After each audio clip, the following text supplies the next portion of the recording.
saaxiibkaygan waxaan weydiiyey waa maxay waxa ugu adag nolosha wuxuu igu yiri waxa ugu adag inaad qof niyad wanaagsan kula dhaqantid isaguna uu kula dhaqmo si qalafsan inaad murugootid murugo aad u daran uusan jirin qof kula og naftaada mooyee inaad qof u xiisid adigoo og inuusan qofkaasi nasiibkaaga ahayn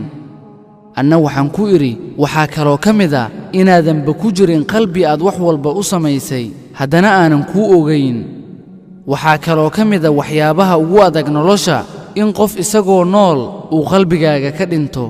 waxaa kaloo kamid ah inaad qof u baahato qofkaasoo aadan agtiisa waxba ka ahayn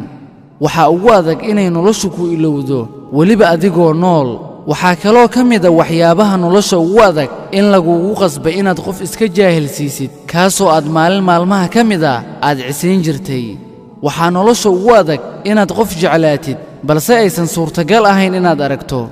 waxaa nolosha ugu adag inuu qof been kuu sheegayo adiguna aad og tahay inuu been kuu sheegayo laakiin aad warkiisa rumaysatid adigoo u yeelaya daraadda jacaylkaad u hayso